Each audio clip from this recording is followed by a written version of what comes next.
Әйел адам аузын жауып жүрсе, еркек адам құлағын жауып жүрсе, ол бір үлкен шаңырақ болады. Біз қашанғы хақлығымызды, тура екенімізді айтпай шыдай береміз. Еркек адам реалист болады екен да. Ол тек мына жерді көреді екен да. Өзіңіздің ойлаған жұбыңызды ұшыраттыңыз ба? Мен һәм затымды біліп алса, мен оған қызық емес болып қаламын. Қашан яқшы дейсең деген затқа да қиыншылықпен ерісті. Расын айтсам. Жұптылықтардың арасында көпті сондай сөйлеседі, бірден жақын болып кетеді.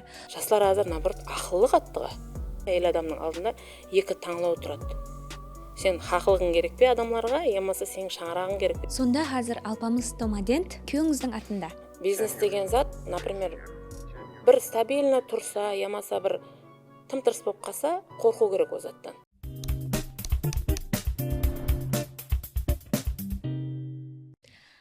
Сәлем, бұл күнде лайк подкасты, ал мен бастаушыңыз Перизат Аяпбергенова. Бүгін мейманда Мехрибан ана, сүйкілі өмірлік жолдас. Жәмиетте сондай бір өзінің, не деп айтсам болады енді, бұл инсанды қазір осы подкастымыз давамында танып аласыз, және де бизнес-вумен. Бүгін ортамызда Мұхаббат Жолшимова, қош келіпсіз. Ассалаумағалейкум. Кеуіл-кипиятлар және де хауа райының өзгеруіменен қалай? Зор. Әрдайым қуанышлы, әрдайым һәм нәрсені позитив қабылдауыңыздың арқасында меніңше жәмиетте көптеген жетістіктерге жетісіп жүрсіз.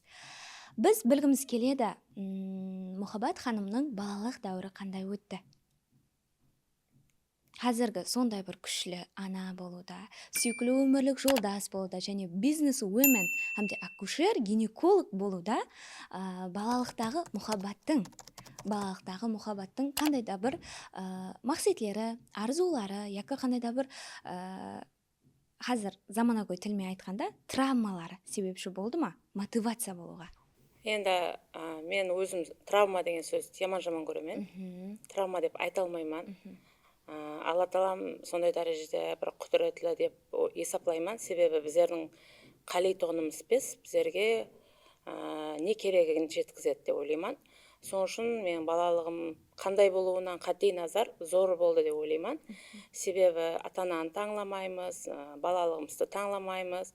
Әрбір келген сынақ болама, әрбір келген ол маған сабақ болды деп есаплаймын. Әмде өз өмірімде маған көп әрбір басылаған затында маған көп күш берді деп есаплаймын. Балалығым енді зор болды, ол травмаға толы болды деп айта алмаймын. Себебі біздер со дәуірге дұрыс келіп өстік. Мәселен, жетіспеушілік дәуіріне келді. Ол одан кейін айтады ғой, СССР-дің развалын көрген, әмде бергі ғаресіздікті көрген дейма. Хаттеке столға қоятығын нанымыз, хаттеке столға қоятын ауқатымыз уайым болатығын бір дәуірде өстік. Ол кезде балалық, мен азыр өзімнің перзентлеріме қарағанда да айтам, біздер переходный возраст деген түсінбегенбіз ба депті. Мәселен, себебі біздерде со ата-анамыздың қасында біргелікте со дәуірді қайтып өтеу керек болса, бізде кішіміз я үлкенбіз деп қарамағанбыз. Со 9-шы классымыздан басылап інім болама, сіңлім болама, хамеміз жұмыс істегенбіз. Сол бір басқышлардан ата-анаңызбенен біргелікте өткенсіз? Әлбетте.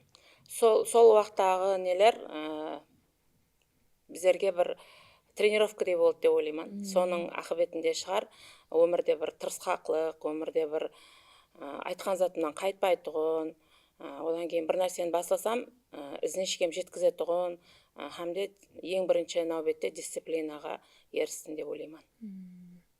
Қандай ажайып. Қайсы оқу орнын бітірдіңіз? Оқуға кіру басқышлар қандай болды? Орта мектепті алатын болсақ, мен Терешкова атындағы, азыр номер 9 деп айтады, сол мектепте оқыдым. Одан кейін балалығымнан өзімнің арзу арманым шпакер болу еді. Сол арзу арманлар менен таярлыққа пұлым жетпейтұғын еді. Енді ол кезде химия пәнім мен үшін бір ашылмаған, бір қырлы, сырлы бір пәнге ұқсайтұғын еді. Сол себеплі мен еліге шекем ядында анама айттым, маған тек химияға жәрдем берсеңіз болды, қалған өзім таярланамын. Еплеп кітаплар тауып, солардан ядылап, болса да өзім сол мақсатыме ерсемен. Бірақ химиядан сәл қиналып тұрпан дегенді білем. Сол кездерінде анам айтты, ең соңғы көйлегімді сатсамам, саған химияға жәрдемдесуге харекет қыламан деді. Мен семьяда тұңғыш перзентімін. Соң үшін сен егер бірінші нәубетте сен оқуға кірсең, сен ізіңдегі давамшыларым сондай сол жолмен кетеді.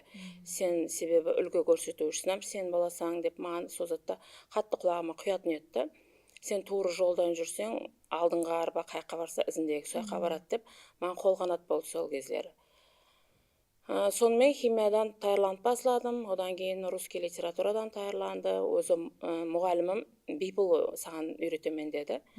Ол да маған қол көмегін жәрдем берді. Себебі мектеп дәуірінде қатты активистка едім.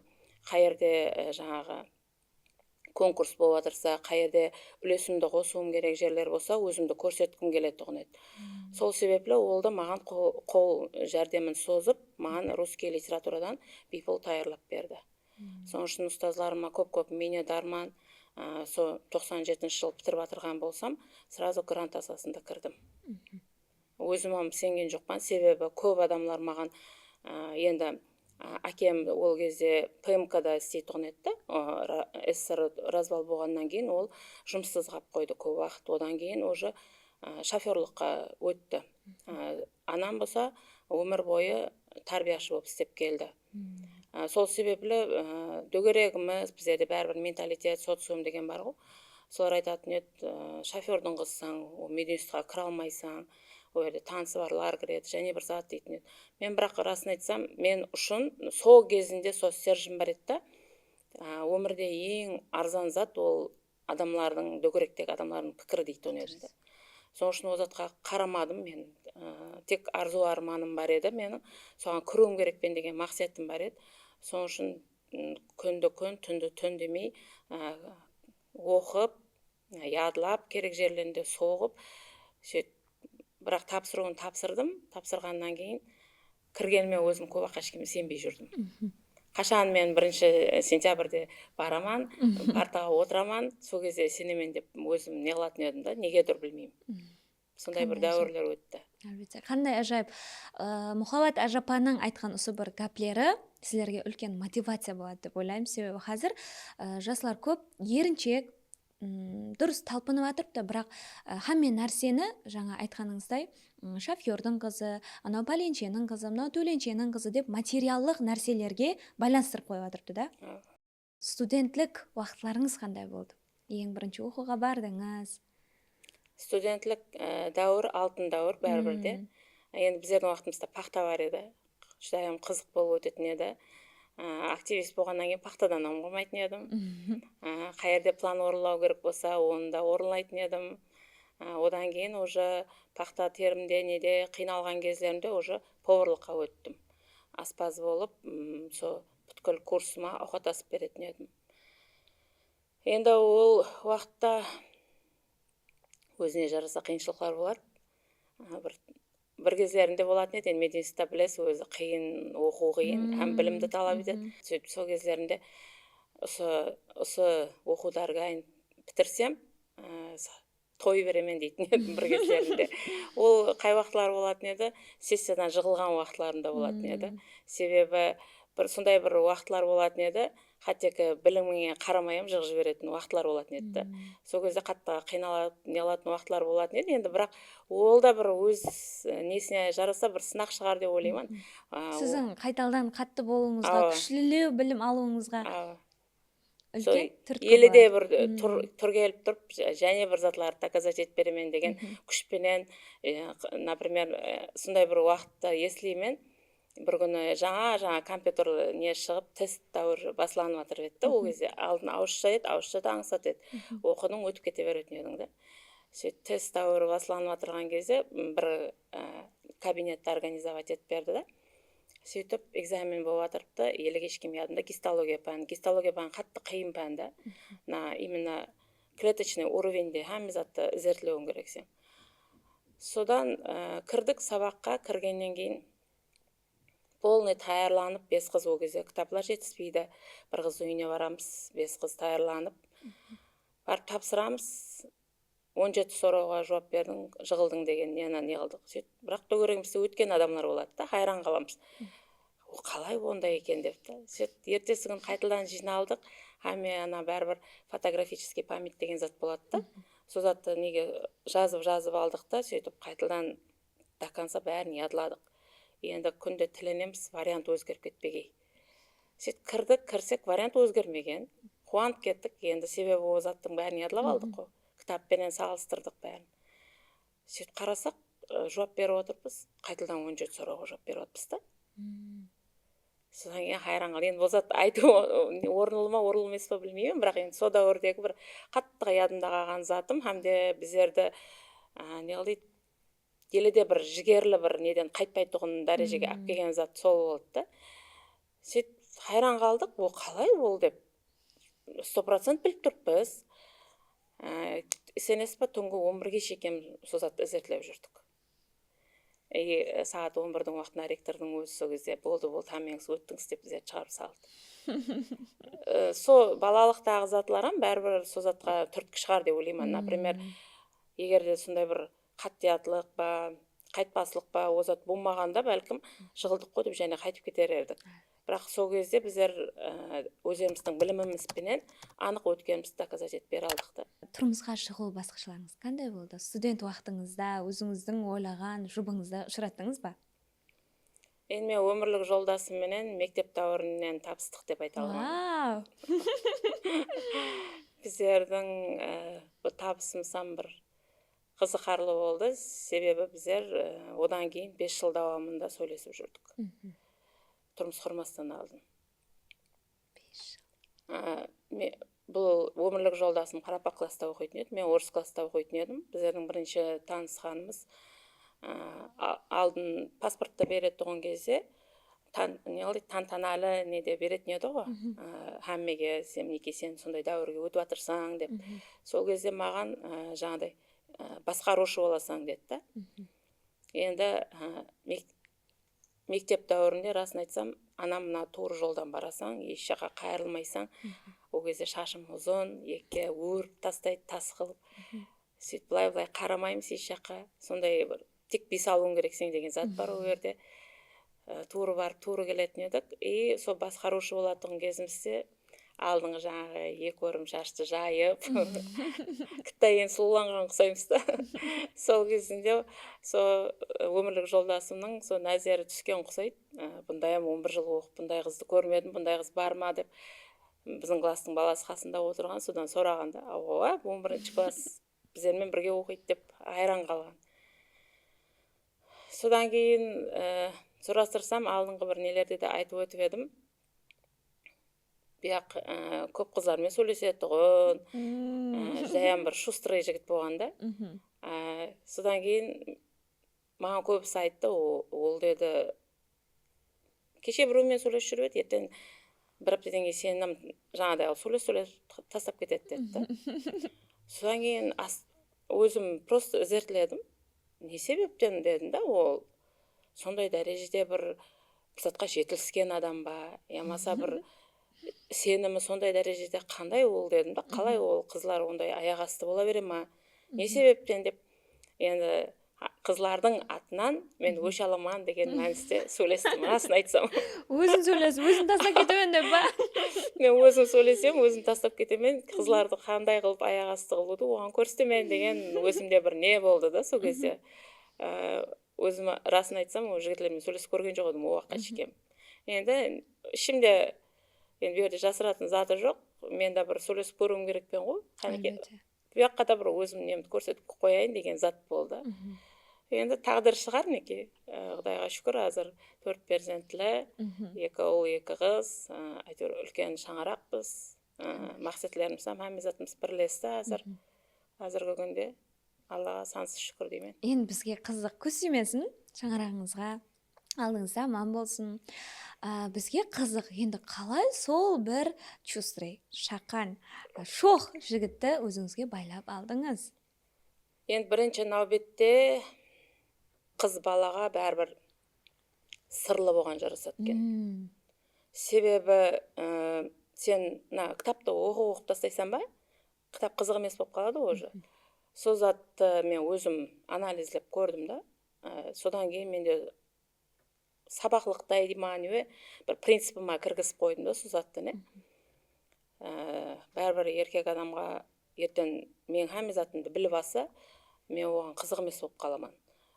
Онанша мен сырлы болайын деген бір принципім болды. Екіншіден, хамме затқа яқшы деп қолайлы болғым келген жоқ. Кейіннен мен яқшы деген затымды не дейді, ізімнен жүріп, қашан яқшы дейсең деген затқа да қиыншылықпен ерісті, расын айтсам. Сол себеплі шығар, бәрібір қиыншылықпен еріскен зат бәрібір мазалы болады дейсіз ғой. өзі жойтуға да қиналады да кейіннен. Сол шығар деп ойлаймын, мен білмеймін. Әлбетте, 100% дұрыс айттыңыз. Қыз бала сырлы болу керек, оқылмаған кітап болу керек дейді ғой. Қазір жас қызлардың, жігітлердің, жұплықлардың арасында көпті сондай сөйлеседі, бірден жақын болып кетеді. Өзінің бір шекарасы, сол шекарадан өткеріп қояды да. Қандай жақсы. Өмірлік жолдасыңызбен таныстыңыз, ең бірінші ана болу бақытын сезінген кезіңізде. Өзіңіздің анаңызға болған қандай пікірлер, көзқарастар болды? Қыз бала әлбетте анасына жақын болады, анасын түсінеді, бірақ перзент дүниеға келтірген кезде ол ма басқаша сезімдер болады? Енді қыз бала деген уақыттағы көзқарас дүнияға деген ол бүткілей басқа зат екен. Тұрмысқа шыққаннан кейін ұлыма бүткілей басқа зат екен да. Енді бәрібір көп жаңадай шектеу болады, бәрібір енді дұрыс балалық уақытыңызда, например, анама да қарсы келетін жерлерім болады, себебі өзіңнің пікіріңді айтқың келеді, мына жерде дұрыс дегің келеді, менде дұрыс емес дегің келеді. Бірақ бірінші болып мен ол кезде оны озатлар білмейтін, мен дұрыс деп қабыл ететін едім да. Бірақ бірінші перзентлі болған кезімде қиналып, толғатып, дүнияға келдірген кезінде анамды басқаша жақсы көріп кеттім. Анамның қадірін соншалық дәрежеде сезіндім, һәм сол кезде көзіме жас келіп, анамнан көп кешірім сұрадым. Себебі бұндай не қылдайды, ауыр нені, мәселен, 220 сүйек дейма, ашылып жарылады дейді ғой, туғанда. Сол затты өзіңде сезінген кезде бәрібір анаға деген көзқарасың ұлыма бүткілей өзгереткен. Сол екен, ұлыма мен анама қайтарып сөйлебам көрмедім. Ата-ана аманат дегеніндей бар қолда не кемшілігі болса, ысы суығы болса, әйтеуір қолымнан келгенше жәрдем беруге харекет қыламын. Қандай жақсы, ата-аналарымыз әрдайым алдымыз аман болсын. Әлбетте, перзент дүнияға келтіру өмір һәм өлім арасындағы уақыт дейді ғой. Өзіңіз акушерка болдыңыз. Қанша уақыт жұмыс істедіңіз? Ал қазір тарауыңыз басқа, иә? Хамесіне басқыш келеміз, сол бір дәуірлерді есілейік. Ең бірінші перзент дүнияға келтірген уақытыңызды айттыңыз. Ал өзіңіз сол бір жағдайда болған кезде қандай сезімдер болды? Ең бірінші келіншекті перзент дүнияға келтіруіне өзіңіз себепші болдыңыз. Енді бұл бәрібір күтілген, тұрмысқа шыққаннан кейін бәрібір күтілген перзент, ол бәрібір бұл еш нәрсеге бір салыстырып болмайды, оның бақыт, ана болу деген, о кішкентай нәрестен деп неге басқанның өзінде бір басқаша сезім, ол ләхиге күш береді ма, бір бақытлы боласың, оласы айтқанда. Оны бір тәрбиелеп бере алмаймын, расын айтсам. Енді бұл тарауға не қылғаным, мәселен шпакер боламан деп өзім енді кірдім ғой бұл тарауға. Мен негізінде негедір гинеколог боламан деп ойламайтын едім. Гинекологты онша өзім білмеймін, менікі емес істей көретін едім да. Бірақ енді тағдырдың несімен ба, өзім көжбен боламан деп ойлайтын едім. Тағдырдың несімен ба, сол дәуірдегі жағдайларым, Ташкентке барып оқуға тапсырдым, сол дәуірдегі жағдайларым соған дұрыс кеп қалды да. Содан кейін іләшіздан болып қалды. Енді таңлауым сол болды. Я бірде суда оқуым керекпен, ар жағына уже имканиятым жетпей қалды да. Содан кейін қой енді бакалаврды оқығаннан кейін бәрібір ертең көп адамда жұмыс жоқ. Ол кезде көп бірге бітіріп жатырғанлардың көбісі көшіп жатыр еді, расын айтсам. Содан кейін менде кейінгі басқыштан оқып алу деген ниетім бар еді, чтоб бір жұмысқа кірейін бір деген затым бар еді. Содан кейін таңлау имканиятым жоқ еді. Бірақ акушерство гинекологияға тапсырып оқуға кіргеннен кейін менде оған махаббат оянды. Себебі ұстазым болды Ташкентте, ТТЗ-бетте Хилол Анваровна деген. Ол маған даже отделениені тастап кететін еді да ол кезде. Мен қорқатын едім, расын айтсам, қалай мен елі жаңағы практик врач емеспен, неге маған отделениесін тастап баратырыпты, енді үйреніп жатырпан ғой деп. Яқ сөйтпесе сен үйренбейсің дейтін еді да. Кейін операцияларға да менен бұрын кіруің керек сен, басын басылап жатырып болып, тіктеп қолыма беретін еді. Сол екен, расын айтсам, ол кезде квартирада тұратын еді ғой енді студент кезімізде. Оған қайтпай, сол жерде қонуға харекет қылатын едім. Себебі қанша больной көрсем, қанша операцияларға қатынассам, мен соншелі дәрежеде тәжірибелі врач боламан деп ойлайтын едім. Ол кезде бірақ мен уже тұрмыс құрып, ол кезде қызым бірінші тұңғыш перзентім 3,5 жасар еді. Оқуға кетіп бартқанымда бірінші мәрте Ташкентке шығуым, жылап қоштасқанымды білемін. Енді имканиятым жоқ болғаннан кейін кеттім тастап. Соның үшін мен бір нәтижеге ерісуім керекпен деп, керек болса сол роддомда қонатын едім барғұлы. Соны бітіріп келдім, бірақ бұл жерде және бір затты айтып өтуім керек. Қиналдым ана болғаннан кейін, 3,5 жасар, расын айтсам, елі шала емшектен шығып еді, ол кезде сүттен қалып еді. Содан кейін ол жылайды, ортада күйеуім әкеледі епіліп, ол кезде автобуспен қатынаймыз. Содан кейін арадан 6 ай өткеннен кейін күйеуім айтты, перевод қыласам ба деді, нүкіске. Сөйтіп, ары ойландым, бері ойландым, бәрібірім шаңырақты таңлағым келді, расын айтсам. Себебі дұрыс ояқта мен көп практика көремен, көп затларға ерсемен, бірақ ана қызым бәрібір мияқта қараусыз қалып баратырыпты, далада көп жүріп қалатырыпты деп естіп отырғаннан кейін уже шыдамайды екенсің. Содан кейін 3 күн бер маған дедім, 3 күннің ішінде переводым сөйлесіп, документтерін бияққа көшіріп өтемен дедім. Перевод етіп келдім бияққа. Кейін роддомда жұмыс басладым. Ординатураны бітірдім, роддомда істедім. Бірақ негедір білмеймін, өзіме ол жақтан бір духпенен келдім, бірақ негедір анығын айта берейін, роддомға кіргеннен мен духым сынып қалды. Білмеймін неге екен. Уже менде менікі емес деген зат оянып кетті. 1,5 жыл жүрдім, бірақ жақсы шпакер боламан. Мен мойнымда сонша жауапкершілік бар деп, балаларым кішкентай ол кезде, екінші қызым туылды ол кезде, кейін 3-ші ұлым туылды. Одан кейін тастап кетіп, жұмысқа кететінем 24-те 7 роддомда жүремен. Себебі күндіз көре алмаған затыңды түнде көру имканияты болады. Соның үшін түнде және баруыма келеді. Келгеннен кейін күйеуім оғырағым айлықпенен жаныңды пыда қылып өйтіп істейтұғын болсаң, балаларың бұяқта қараусыз қалатұғын болса, онда мен өзім ақсаң осы айлықты берейін деді. Онан сен хотя бы түнде балаларыңның қасында бол деп. Сол себеплі ма, ары ойландым, бері ойландым. Енді бәрбірді менің де арзу арманларым бар. Менің алдыма қойған мақсатларым бар еді. Енді жақсы шпакер болу үшін бәрбір күн түні жан пыда қылмасаң, шпакер бола алмайсың бәрбір. Шпакердің жұмысы қатты ауыр һәм жауапкершіліклі. Бәрбір ана ретінде де перзентлерінің алдында да жауапкершілігім бар ғой деген ойым қатты қинады. Себебі мен азыр олар қатты керек дәуірінде мен жоқпан. Кейін мен өзімнің балалығыма да назерім тастадым. Бәрбір менің балалығым дұрыс болмады ғой деп. О затам маған бір түрткі болды шығар деп ойлаймын. Кейін ұстазларыма да қарап көрдім. Көп шпакерлерде, мәселен, особенно гинекологлардың несінде шаңырақлылар аз. Содан кейін тарезінің екпәлесін қойып көріп болып, маған шаңырақ бірінші орында дедім де, кетуіме де созат себепші болды. Сонымен сол семейный бизнес деп айтсаған болады. Екеуміз қол ұстасып сол біргелікте Амизатты бастық. Қандай жақсы.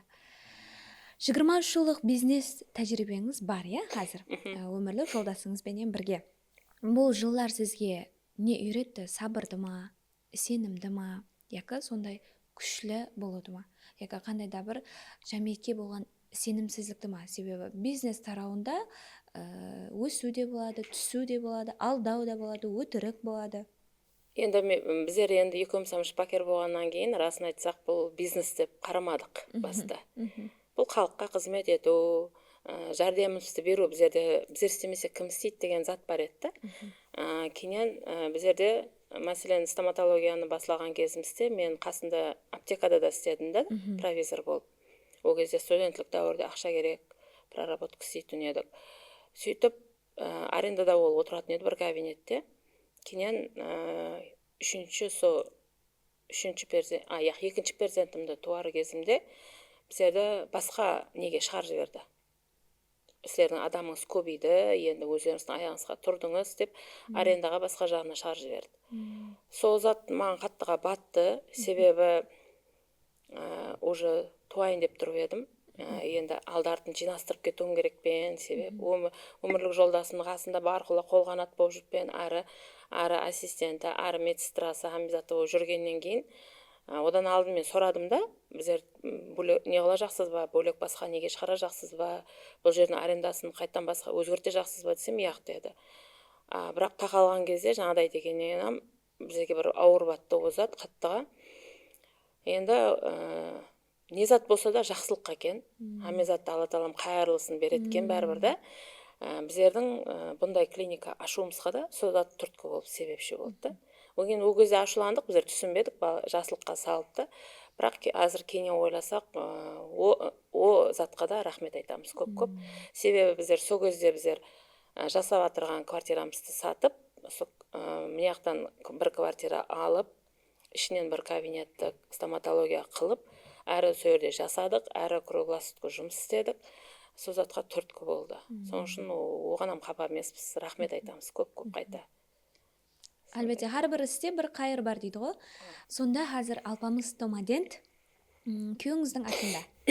Ала. Өміріңізде шүкіршілікті қандай сезінесіз? Мінеке, азанда, например, тұрдыңыз, соның өзі үлкен бір бақыт. Себебі тұрмай қалып отырған инсанлар көп. Мәселен, сондай бір нем бар, аяғына жүре алмай отырған адамлар бар. Аяғымызбен әйтеуір жүріппіз, көзімен бұл дүнияны көре алмай отырған инсанлар бар. Біздер көріп отырыппыз. Әрбір күнді өздеріміз азанда тұрып қайтып басылсақ, біздер себебі, особенно әйел адамлар, айнамыз. Мен өзім сөйтіп ойлайман да, айнаман деп. Себебі мен азында қайтып тұрдым, балаларыма маған сөйтіп жауап береді, күйеуім сөйтіп жауап береді, үйдегі хауа-райым соған қарап өзгереді. Мен ол затты өзімде де сынап көрдім. Одан кейін уже жас мінген сайын өмірге деген енді аппетит деп айтайын ба, бәрібір басқаша болады екен. Өмірге деген құштарлық. Басқаша болады. Сағатым жетпей жатырғандай болады екен. Амизатты алдын бір өтіп кеткен уақытларымды, бекарға өтіп кеткен уақытларым екен ғой деп қарап отырмай, солар толтыруға харекет қылады екенсің. Мен өзімде лично сондай. Қандай жақсы. Ал бүгінгі күнде сол мемлекетіміз тарапынан жастарға, аял қызларға жаратылып отырған имканиятлар хақында не айта аласыз? Қаншалықты дәрежеде сіз олардан пайдаланып отырсыз?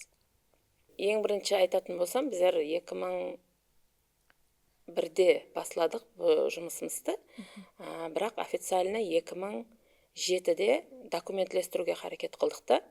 Ол уақытта, расын айтсам, лицензия алу қаттыға қиын еді. 1 жыл жүрдім. Мен сол кезде ойлайтын едім, үлкен имаратлар тұрыпты қаламызда, ол жерде кімлер істейткен, не жұмыслар істейткен деп ойлайтын едім.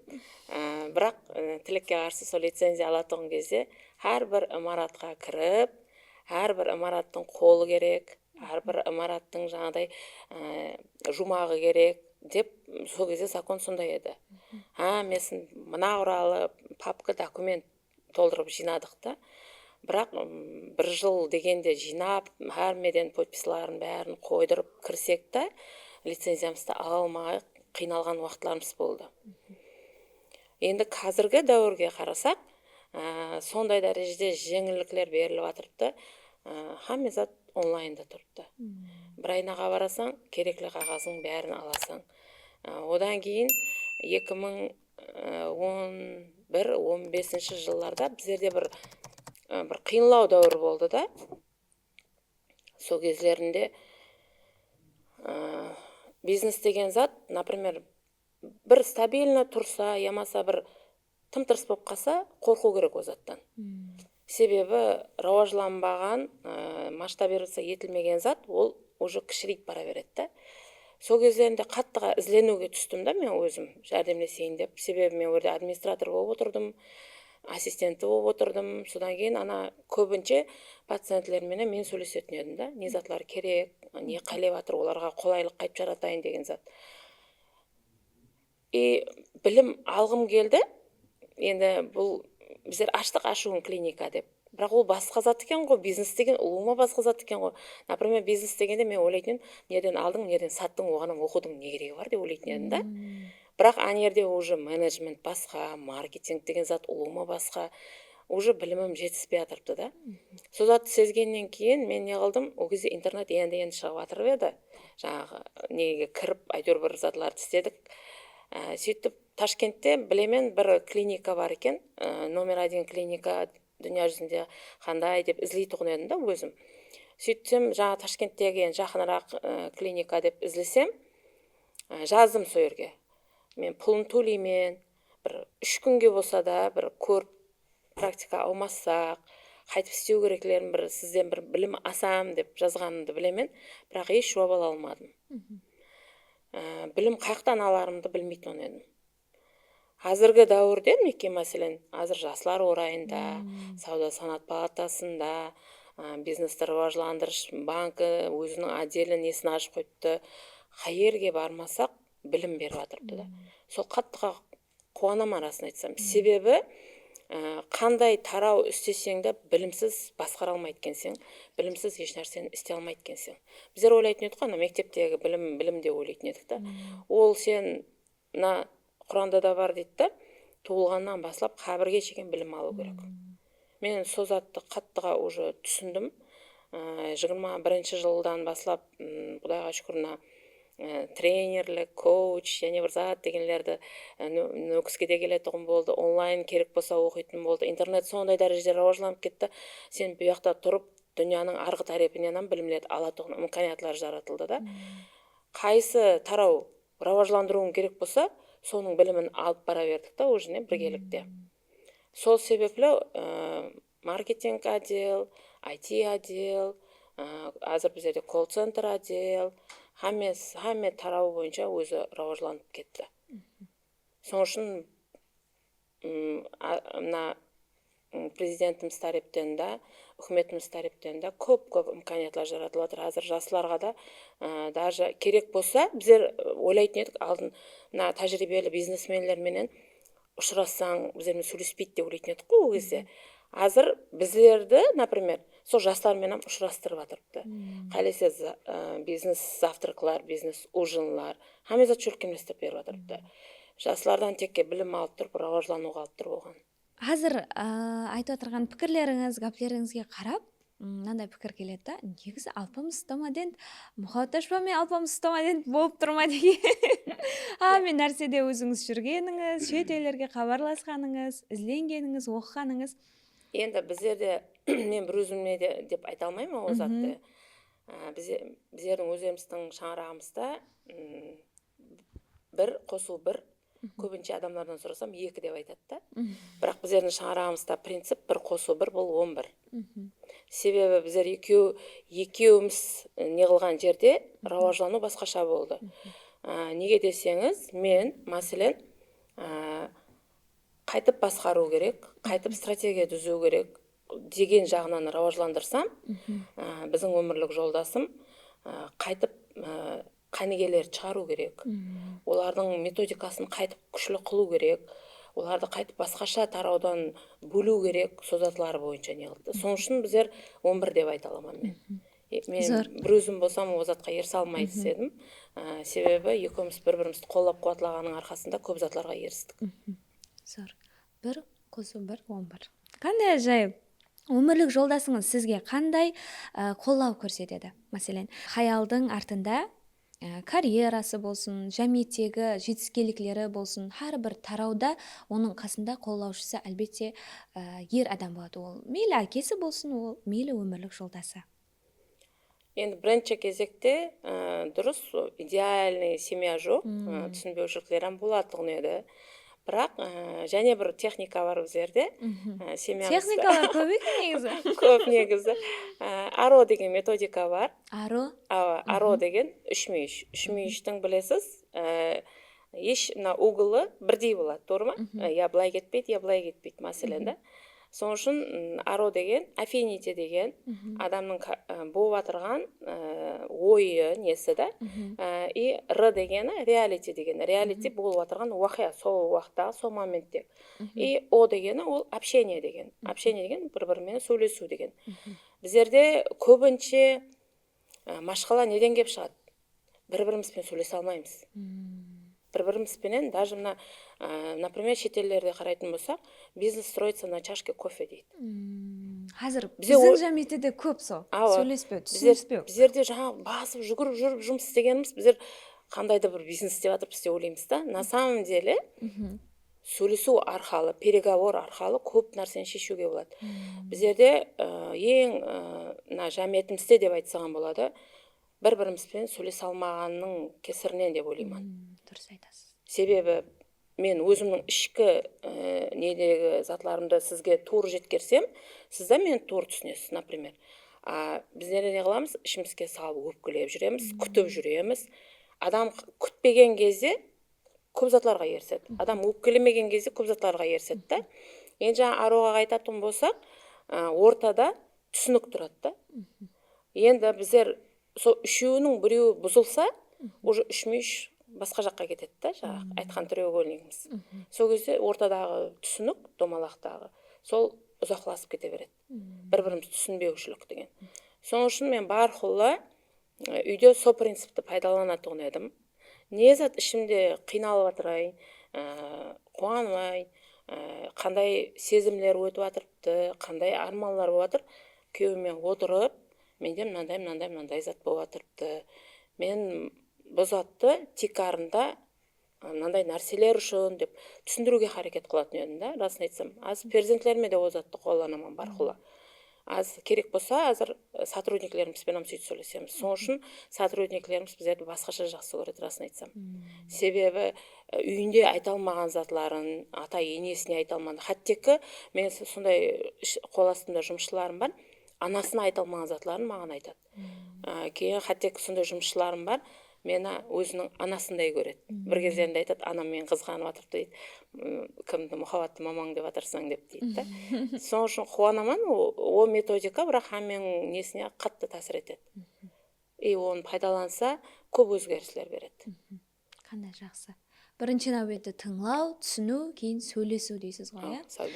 Сәубетлесу. Қандай жақсы. Әлбетте, қазір жәмиетте де көп жастардың ортасында жұпылықлар, ата ене, келін ортасында ең үлкен бір машқалаларға, ажырасуларға себеп болып отырған, осы түсініспеушілік та, сөйлеспейді бір-біріменен, күтіп жүре береді. Ол басыласын, ол айтсын деген нәрселеріне. Неге ол айтпайды ішіне?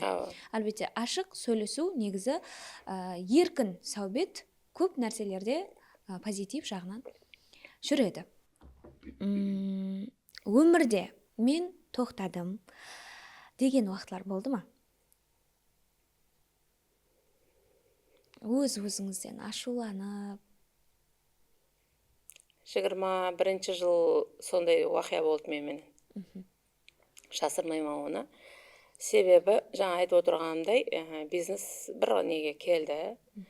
Мен бархолламындай харекетшеңді жақсы көремен да, мынандай тыншып қалсам, білмеймін, бір өмір тоқтап қалғандай болады да. Маған ол зат не емес. Соның үшін бір ашылмаған нелерді ашқым келеді, түсінбеген затларымды оқығым келеді. Деградациядан қорқасыз, бір жерде тұрып қалудан.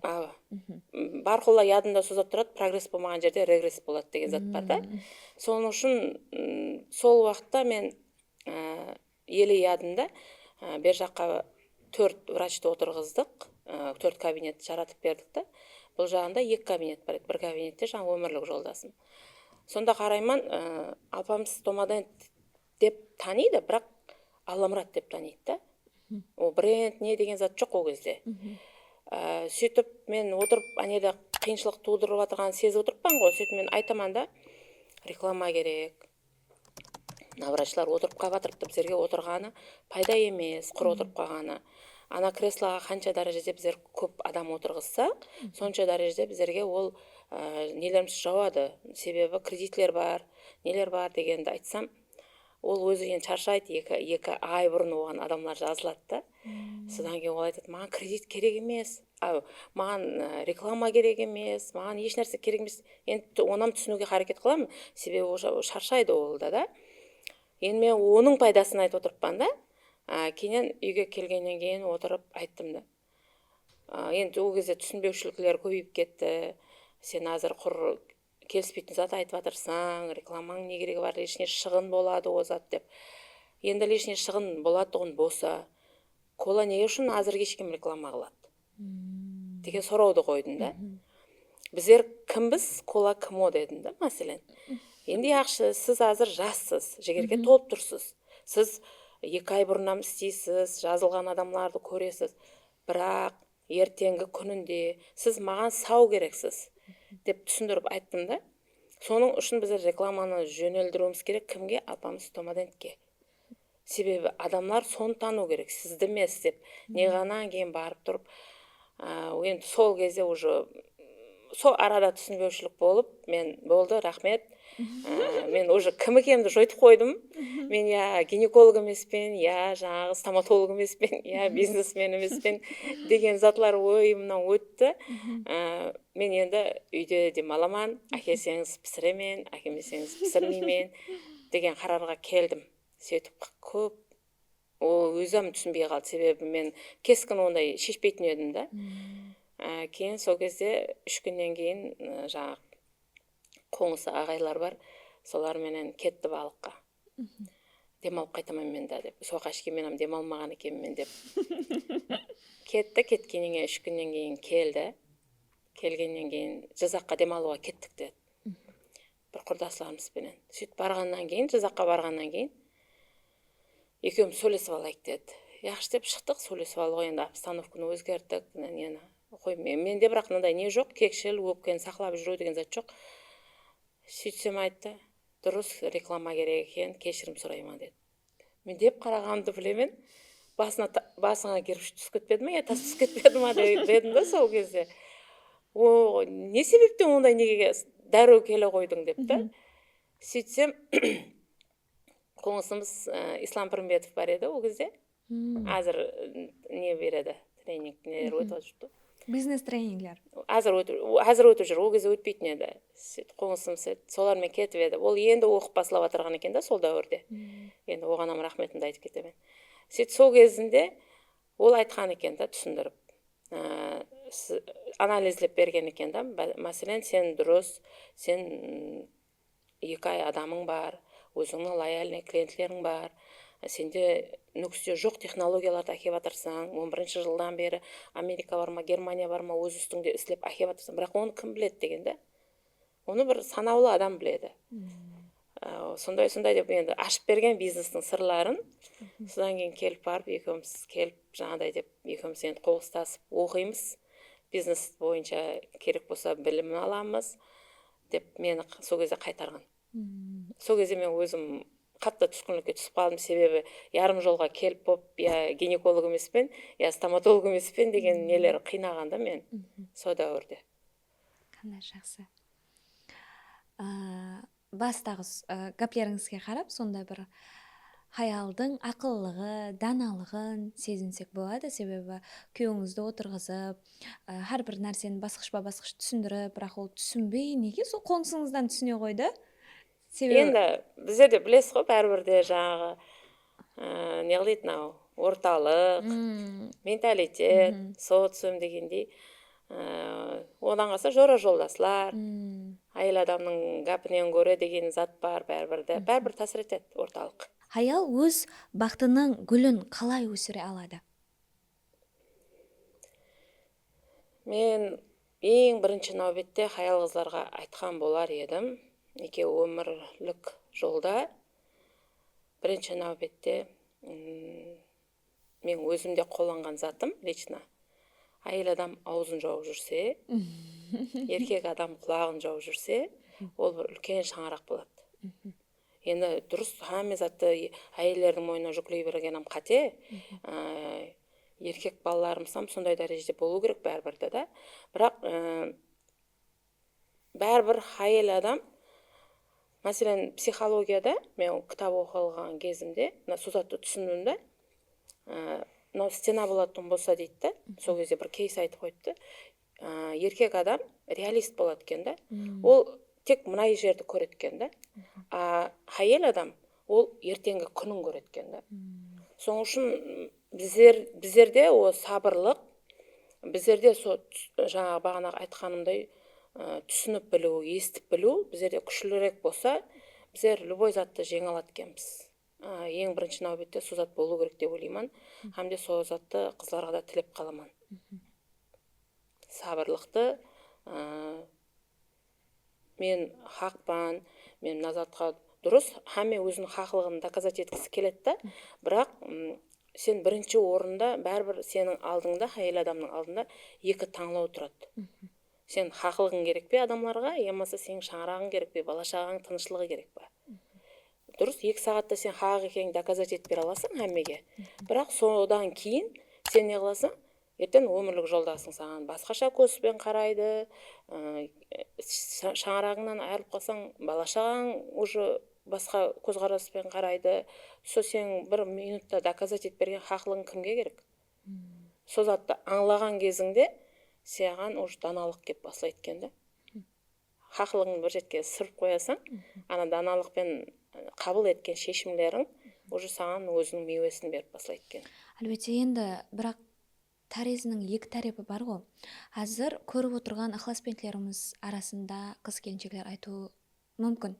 Біз қашанғы сол нәрсені ішімізге жұтып, өзіміздің хақлығымызды, тура екенімізді айтпай шыдай береміз, қашанғы көнеміз деген нәрсе. Енді шыдай береміз, шыдаң деп айта алмаймын. О затты тиынның екі тарапы бар, дұрыс. Және бір зат айтып отырмын, неке бағанағы аро деген методиканы пайдаланса, оған шыдауым керек емес. Любой адам түсінеді оны. Біздер хаттекі даже неке әкемсам, например, өсіп отырған кезімізде біздерге жақсы көремен деп айта алмай өскен ғой, мәселен. Себебі тұңғыш ақлық, тұңғыш перзент, әй, сен жақсы көріп отырсың ба, ол менің балам ғой деген затлар болған шектеулер, мәселен. Бәрібір ол затлар мына бастағы мидегі барьерлер, нелер болып есептелінеді. Соның үшін бәрібір әзір заман тоқтап тұрған жоқ, әзір информационный дәуір, баяғыда біздердің уақытымыздағы деген затты айтпау керек. Баяғыда біздердің уақытымызда ол информациялар жоқ еді. Әзір біреулер отырады, жаслар дейді, әзір ондай, жаслар бұндай. Мен сол кезде айтамын да, жаслар әзір наоборот ақыллы қаттыға. Олар біздерден көрек ақыллы. Неге десеңіз, біздердің уақытымыздағыдай хулиганлар, біздердің уақытымыздағыдай арақ ішіп, ондай затлар жоқ әзір. Әзір қайсысын көрсең өзінің үстінде істеп отырған, хаттекі оқушы болып тұрдан жұмыс істеп отырғанлар бар. Үйінде отырып, фрилансер болып, жұмыстап отырғанлар бар. Мәселен, мен қазіргі дәуірдегі балаларға қайта тан берем, расын айтсам. Олар қайта цифровой балалар, хамезатты біліп бара тұрған балалар. Өз балаларыңыздың қайсы қасиетлеріңізді өздеріне түртіп алмауын қалайсыз? Өзімнен ба? Сіздің қайсы қасиетлеріңізді алмауын қалайсыз? Мен баста мен андай ашу шақлау едім да, сол немді жаман көремен. Одан кейін біздердің уақытымыздағы тарбия шығар деп ойлаймын. Мына шетлерге барып оқыған кезлерімде мен созаттан қиналдым. Себебі біздердің өздеріміздің имканиятларымыздан қалыспайды екен. біздер ойлаймыз ғой нүкіс рауажланбай қалған ондай бұндай деп ойлайды екенбіз ғой. Ол біздердің миымызда екен да. Негізінде біздердегі бар имканият, біздердегі бар сол қолайлықлар ояқларда да созады екен да. Біздер даже бір нелерден хаттекіна Қазақстан бола қойсын, біздер зор рауажланып отырған жерлеріміз бар екен.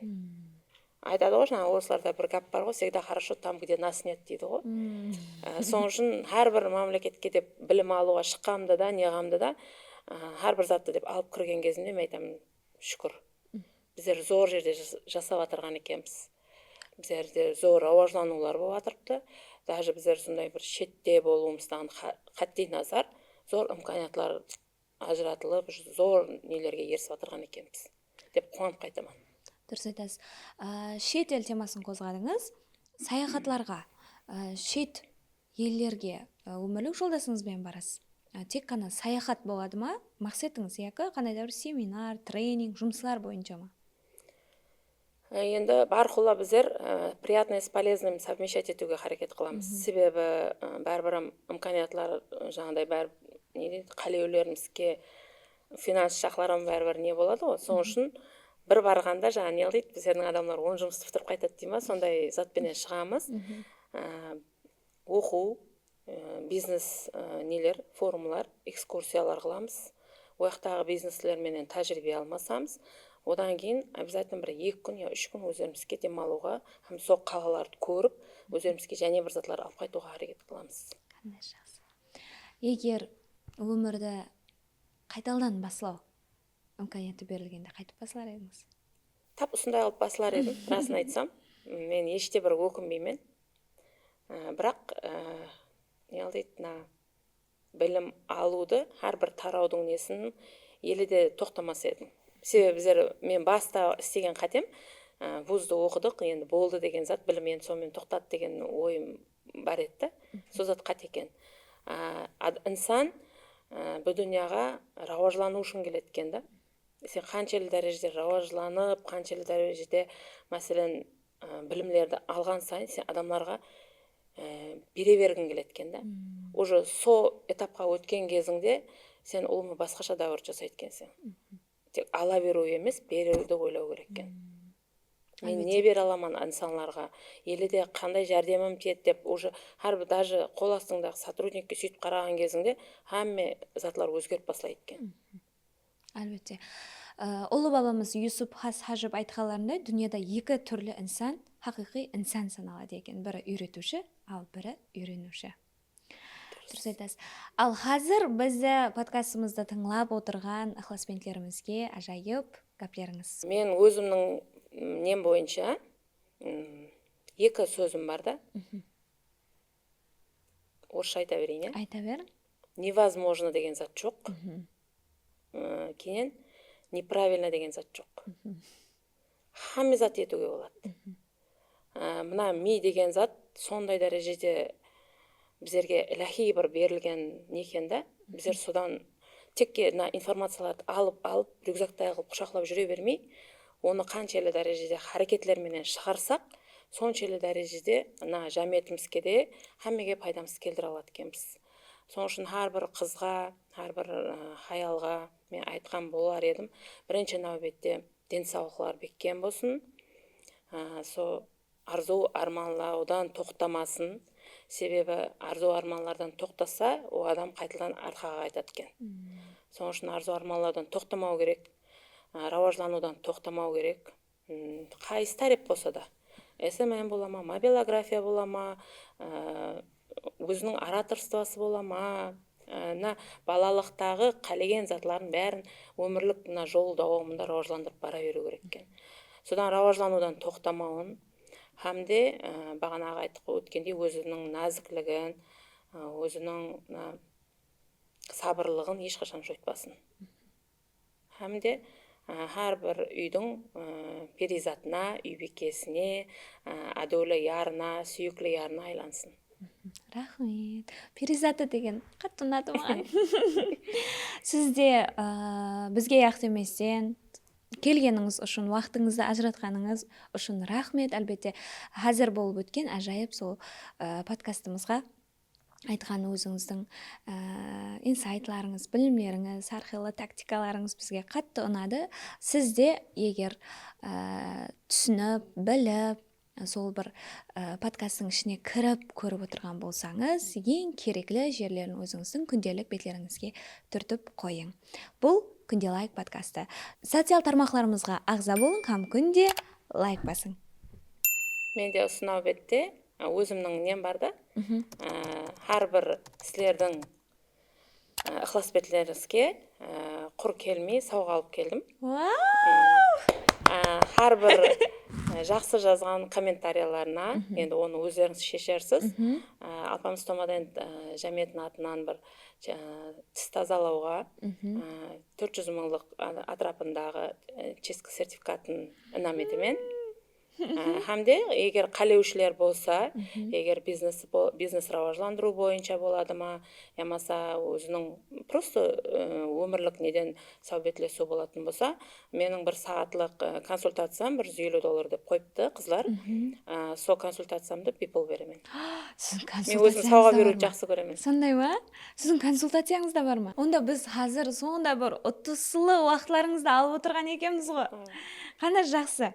Қатты қуанып қалдым, рахмет. Біздердің ықылас беттерімізде әлбетте қуанып, өздерінің ажайып пікірлерін, егер сұрау туылса, сұрауларын берсе де болады. Ең ажайып сұрау иесіне, һәм ең ажайып комментария иелеріне ажайып сауғаларымызды береміз. Рахмет сізге, қатты қуанып қалдым. Рахмет сіздерге де. Көп рахмет, жұмысларыңызда табыс. Рахмет.